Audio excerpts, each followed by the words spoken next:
आज Doubtnut app download करें। Doubtnut पर अपने सभी गणित, रसायन विज्ञान, भौतिक विज्ञान और जीव विज्ञान के डाउट्स का करो सफाया। बस प्रश्न की फोटो खींचो, एक ही प्रश्न को क्रॉप करो और तुरंत वीडियो सोल्यूशन पाओ। अभी डाउनलोड करें। हेलो दोस्तों, हमारा प्रश्न है निम्न में से किसमें व्यतिकरण तरंगों के विभाजन द्वारा होता है। हमारे पास विकल्प दिए गए हैं। पहला है यंग का द्विस्लिट प्रयोग, दूसरा विकल्प है फ्रेनेल का द्विप्रिज्म, तीसरा विकल्प है लॉयड का दर्पण और चौथा विकल्प है पतली फिल्म के द्वारा। ठीक है, तो व्यतिकरण का क्या मतलब है कि जब दो, यहाँ पे अगर हम प्रकाश की व्यतिकरण की बात करें, क्योंकि विकल्प में यंग के द्विस्लिट प्रयोग और फ्रेनेल का जो द्विप्रिज्म प्रयोग वगैरह होता है, ये क्या होता है, प्रकाश के लिए होता है। ठीक है, तो अगर व्यतिकरण की बात करें तो व्यतिकरण क्या होता है कि जब दो प्रकाश तरंग जिसकी आवृत्ति और आयाम क्या हो, समान हो। ठीक, जब इन्हें एक ही दिशा में संचरित किया जाता है। ठीक है, और इसकी तीव्रता हम I1 और इसकी तीव्रता अगर हम I2 और दोनों की आवृत्ति और आयाम भी क्या होंगे, समान। तो जब इसे एक ही दिशा में संचरित किया जाता है, ठीक है, तो संचरण के कारण क्या होता है कि माध्यम के किसी बिंदु पे इस तरंग का अध्यारोपण होता है। ठीक है, और अध्यारोपण के फलस्वरूप हमें एक नई तीव्रता की परिणामी तरंग मिलती है। ठीक है, जिसमें क्या होती है, ये तीव्रता कहीं माध्यम के किसी बिंदु पे हमें अधिकतम मिलती है और किसी बिंदु पे हमें न्यूनतम मिलती है। ठीक है, तो तरंग के विभाजन की अगर हम बात करें तो इनमें से जो विकल्प दिए गए हैं उसमें पहला विकल्प हो यंग के दूसरे प्रयोग के द्वारा। ठीक, क्योंकि इसी में क्या होता है, तरंग का विभाजन होता है। किस प्रकार से, तो सबसे पहले हम यंग के दूसरे प्रयोग की प्रायोगिक व्यवस्था देखते हैं। ठीक है, तो देखो ये S1 और S2 क्या है, दो स्लिट है। ठीक है, और यहाँ पे पर्दा लगा हुआ है जहाँ पे हमें व्यतिकरण प्रतिरूप मिलता है। ठीक है, प्रकाश की तीव्रता के रूप में, और यहाँ पे हमने S एक वर्णी प्रकाश स्रोत लिया है।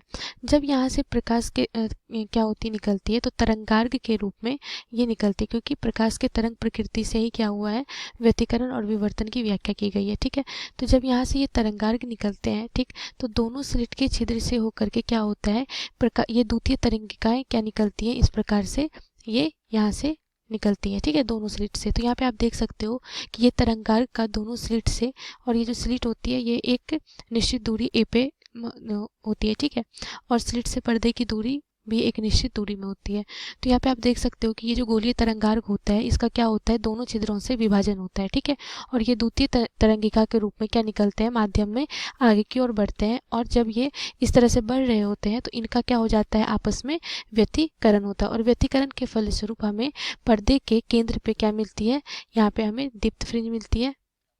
ठीक है, ओ, और उसी प्रकार से क्रमागत फिर हमें अदीप्त मिलेंगी, फिर हमें दीप्त फ्रिंजें प्राप्त होती है, इस प्रकार से। ठीक, तो अगर हम देखें तो बोला जा रहा था कि व्यतिकरण, तो व्यतिकरण की घटना कब होती है, जब तरंगार्ग ये दोनों छिद्र से होकर के जाते हैं, और ये तरंगार्ग का क्या हो जाता है, यहाँ पे विभाजन होता है। ठीक है, तरंगों का विभाजन होता है, जिसके कारण ये व्यतिकरण करके पर्दे पे हमें तीव्रता के रूप में हमें दीप्त और अदीप्त फ्रिंजें हमें प्राप्त होती है। ठीक है, अगर यही बात करो आप फ्रेनेल का द्विप्रिज्म प्रयोग, ठीक, तो फ्रेनेल विवर्तन जो होता है, इसमें विवर्तन की घटना दिखाई जाती है। ठीक है, तो फ्रेनेल के विवर्तन में क्या होता है, एक स्लिट लेते हैं, ठीक है, और इसे एक निश्चित दूरी पे रखते हैं, और इसमें d चौड़ाई का यहाँ पे छिद्र करते हैं। ठीक है, तो जो भी यहाँ से प्रकाश जाती है, तो ये तरंगार्ग के रूप में जितना छिद्र से ये तरंगार्ग क्या होता है, इस प्रकार से ये निकलते हुए हर एक बिंदु से यहाँ से क्या होती है, प्रकाश विवर्तित होती है, और विवर्तन के फलस्वरूप क्या होता है, यहाँ पे ये दोनों अध्यारोपित होकर के हमें पर्दे पे फ्रिंज हमें प्राप्त होते हैं।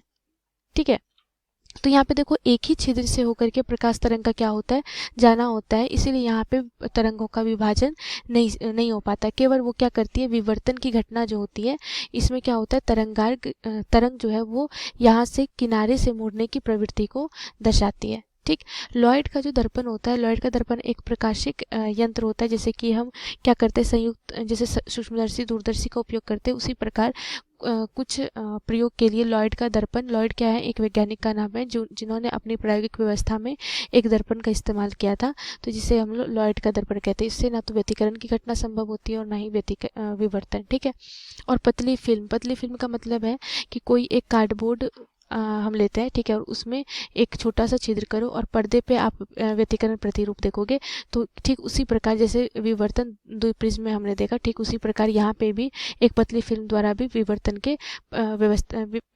को यहाँ से इस प्रकार देखा जाता है। ठीक है, तो तरंग का विभाजन केवल और केवल क्या होता है, यंग के द्विस्लिट प्रयोग के द्वारा ही संभव होता है। धन्यवाद।